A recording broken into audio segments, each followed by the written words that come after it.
തേന്മാവിൻ കൊമ്പത്ത് എല്ലാ ദിവസവും രാത്രി 9 മണിക്ക് നമ്മുടെ സ്വന്തം സൺ സൂര്യയിൽ.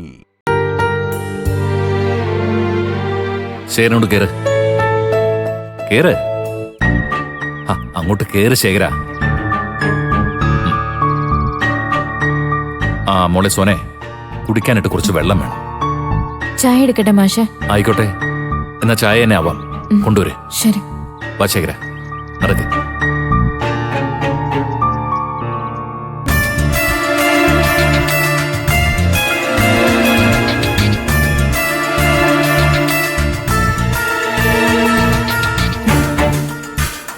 ചായ എടുക്കട്ടെ മാഷെ? എന്നൊരു മര്യാദയുടെ പേര് ചോദിച്ചു പോയതാ. ഇനി അതിന്റെ പേരിൽ എന്തൊക്കെയാണാവോ ഉണ്ടാവാൻ പോകുന്നത്. എന്തായാലും പറഞ്ഞു പോയില്ലേ, എടുത്തേക്കാം. അമ്മയുടെ വായിരിക്കുന്ന കേട്ടാ മതിയല്ലോ.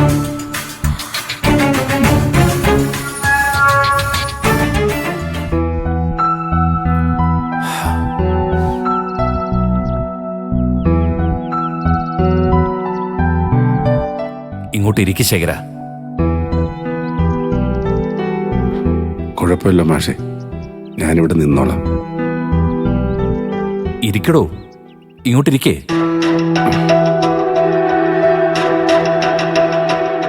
എന്റെ മുമ്പിൽ നിന്ന് തന്നെ ആരും എഴുന്നേപ്പിക്കില്ല, അതുപോരെ? താനിങ്ങോട്ട് ഇരിക്കടോ. വേണ്ട മാഷെ, ഞാൻ ഇവിടെ ഇരുന്നോളാം.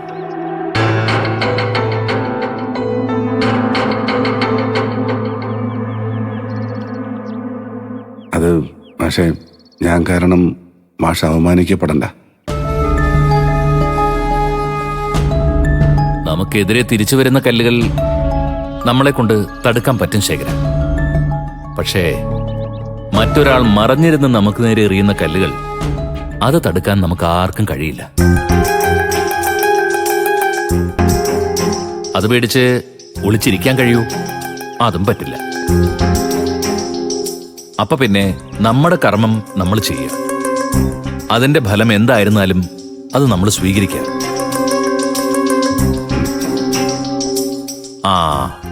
അത് പോട്ടെ. സത്യത്തിൽ ഇവിടെ എന്തൊക്കെയാ ശേഖരൻ നടന്നുകൊണ്ടിരിക്കുന്നത്? ശ്വാസം മുട്ടിന്റെ അസുഖമൊക്കെയുള്ള ഒരാളല്ലേ ശേഖരൻ?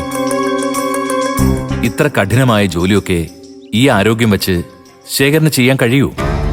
വെറുതെ ഇരിക്കാതെ എന്തെങ്കിലുമൊക്കെ ചെയ്യുന്നതാ മാഷെ എനിക്കിഷ്ടം.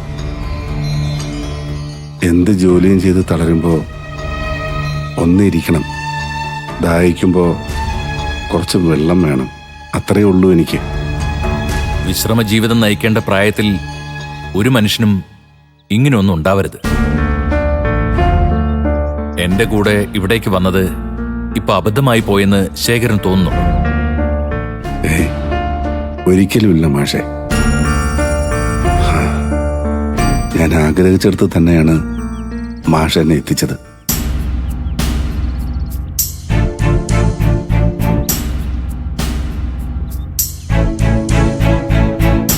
മരുഭൂമിയിൽ കിടന്ന് നിറയിച്ച ഓരോ നിമിഷവും ഞാൻ പ്രാർത്ഥിച്ചത് എന്റെ മരണത്തിന് ഒരു നിമിഷം മുമ്പെങ്കിലും എന്നെ എന്റെ കുടുംബത്തിലെത്തിക്കണേന്ന.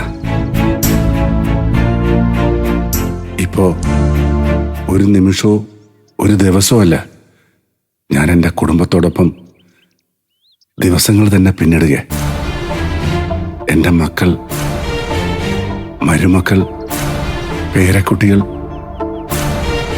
അവരെ കണ്ട് കണ്ണടയാനുള്ള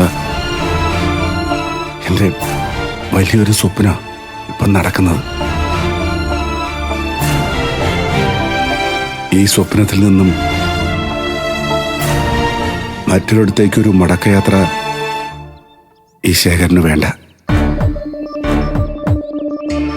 അപ്പോ സുശീല എന്തൊക്കെ ചെയ്താലും അതൊക്കെ സഹിച്ചുകൊണ്ട് ഇവിടെ തന്നെ തുടരാനാ ശേഖരന്റെ തീരുമാനം.